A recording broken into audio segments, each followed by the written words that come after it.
Makofi ya kilo.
Okay, this is a joint press statement by the National Dialogue Committee delegation leaders at the unveiling of the Nadco report today, 25th November 2023.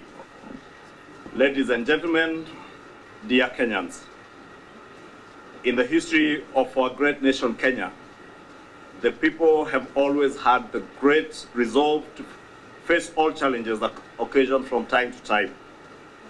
With great courage and in the spirit of truth, unity, brotherhood, nationhood, and patriotism, the people of Kenya always emerge as the winners.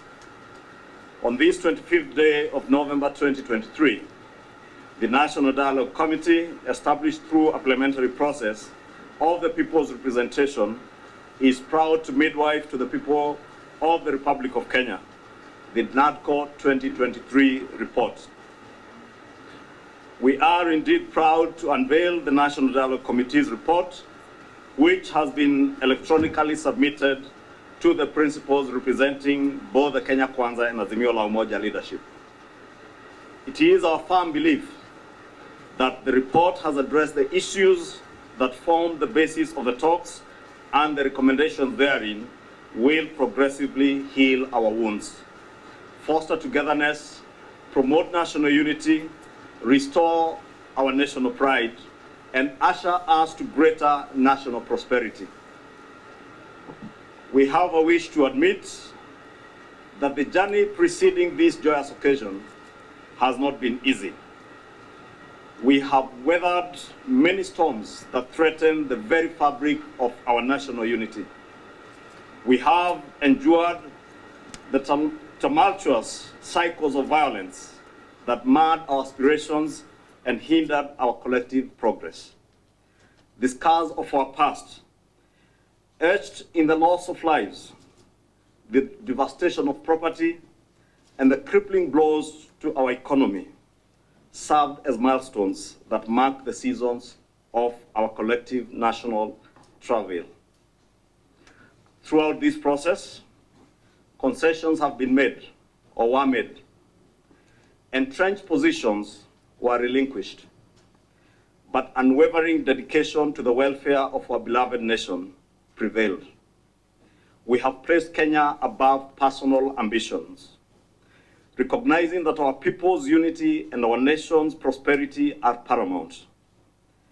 Kenyans, through the stakeholder engagements, added their voices to what ails us as a nation, and the pathways that would bring us to a place of national healing and reconciliation, which is the spirit of the report that we are launching today and its recommendations. Our journey towards redemption has been guided by a resolute commitment to rebuilding not just physical structures, but the very essence of our nationhood. Together, we have embraced the virtues of unity, togetherness, and love, recognizing that our duty transcends political affiliations. It extends to safeguarding the prosperity and the well-being of every Kenyan. The essence of our unity lies not in fighting over our differences, but in transcending them, in understanding that our diversity is a cornerstone of our strength. We stand firm in our belief that political contestations should and must never be a catalyst for animosity or hatred in our great nation, Kenya. Instead, they should serve as avenues for constructive and continuous dialogue, where differing ideologies converge in pursuit of the greater good of Kenyans. The report that we are presenting to the nation today is a product of compromises forged in the crucible of shared sacrifice and unwavering patriotism. It signifies a commitment to forging a path forward that embraces inclusivity, justice, and progress for all Kenyans. Let us solemnly pledge to uphold the values of brotherhood and sisterhood, to nurture a culture of love, and to safeguard the unity that defines us as a nation. Our prayer for the nation is that we find multiplicity and not division in our diversities, be they ideological, ethnic, political, or religious. May these days stand as a testament to our collective resolve to chart a new course for Kenya, one that embodies the true spirit of patriotism, unity, and our progress. I will now, with all respect, welcome my co-chair, His Excellency Vice President Kalonzo Musyoka, to read through our recommendations. Thank you. And now our recommendations. The committee has been able to build consensus on a majority of issues. However, there is a divergent opinion on a few issues that have been referred to the leadership of the two coalitions for further consideration. To this end, the National Dialogue Committee has resolved the following amongst others. Number one, electoral justice and related matters. A, audit of the 2022 electoral process. Nadco has recommended the evaluation of the 2022 electoral process. B, restructuring and reconstitution of the IEBC. Nadco has recommended the establishment of an expanded selection panel from the current 7-member to a 9-member selection panel. C, time for resolution of presidential election petitions. Nadco recommends the increase of timelines within which the Supreme Court shall hear and determine a petition challenging the validity of a presidential election from 14 days to 21 days. D, electoral legal reforms. Nadco has recommended that legal reforms passed less than 18 months to the general elections become effective in the next electoral cycle. On cost of living, gharama ya maisha. A, Nadco recommends that all arms of government shall reduce their travel budgets by 50%, and that the Salaries and Remuneration Commission review daily subsistence allowances for state and public officers with a view to reducing by 30%.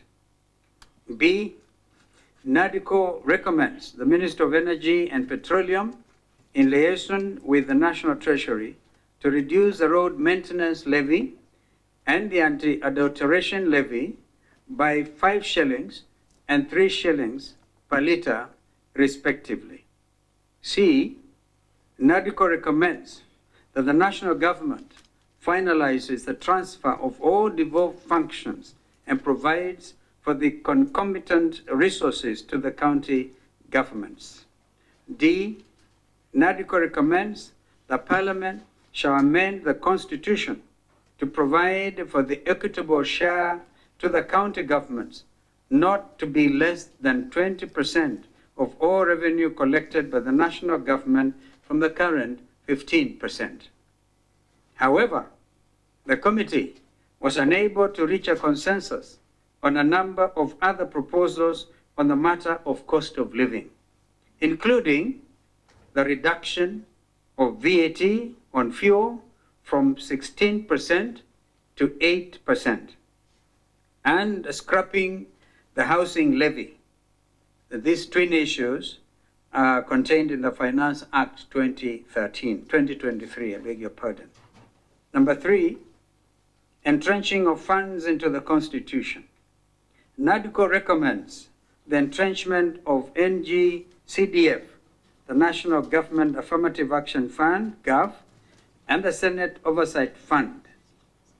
B, Nadco further recommends the Ward Development Fund to be established by statute. Number 4, establishment and entrenchment of state offices. A, Nadco recommends the establishment of the office of the leader of the official opposition, who is the leader of the largest party or the leader of a coalition of political parties that garnered the second greatest number of votes in the immediately preceding presidential elections, with 2 deputies. B, Nadco further recommends the establishment of the office of the Prime Minister to be nominated and, upon approval by the National Assembly, appointed by the President. 5, fidelity to the law on multi-party democracy. Nadco recommends the establishment of the Independent Political Parties Regulatory Commission as an independent body that shall be responsible for the registration of political parties and their office holders and the management of political parties' funds, a role currently vested in the office of the Registrar of Political Parties. Ladies and gentlemen, dear Kenyans, as the curtain falls on Nadco and the country continues on its journey of nation building, it was an honor for all men and women in this room who were called upon to step up and serve their mother country their country in its hour of need. On their behalf and of this delegation, we wish to acknowledge the commitment and dedication of the committee members, the able technical teams that, I think I have another one, the able technical teams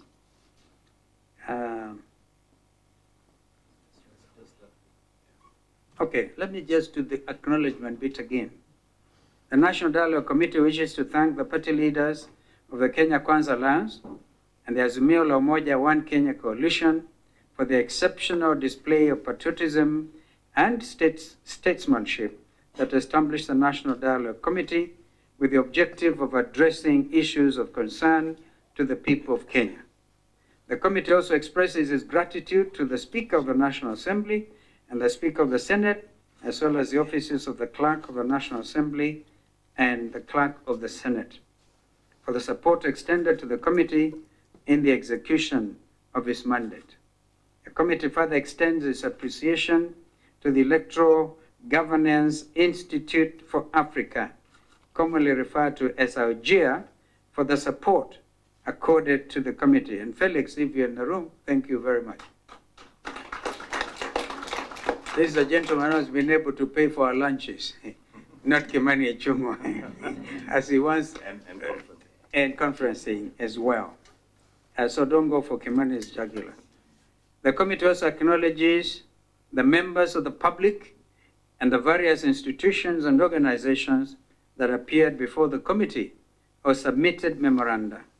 Their submissions played a significant role in shaping the deliberations and the recommendations of this committee. The committee also benefited immensely from the technical teams from both parties to the dialogue committee, as well as the secretariat from the Parliamentary Service Commission, who worked tirelessly with the committee throughout this process. The committee wishes to acknowledge members of the public who have continued to keenly follow the proceedings of this committee, and the media, wonderful people, stakeholders, who ensured that the country remained updated at all times. It is now our pleasant duty and privilege on behalf of the National Dialogue Committee to present the report of the committee, which, as Kimani said, will already be, if it is not already happened, be transmitted electronically to the two coalition leaders. I thank you. Na kama kuna mtu mwenye swali, dakika moja tu, if it is indeed in order, because you have conducted deliberations in a very open and transparent manner. Kama kuna mtu mwenye swali, anaweza kuuliza. Tumeelewana. Thank you.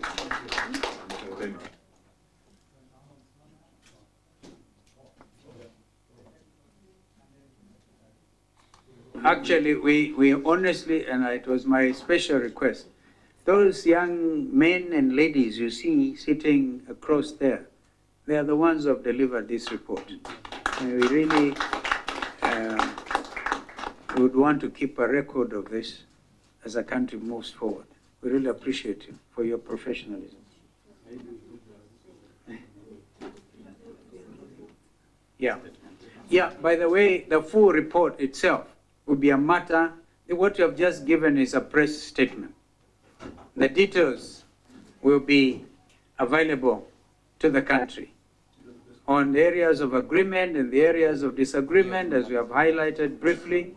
And so this is important, I think, for all of us.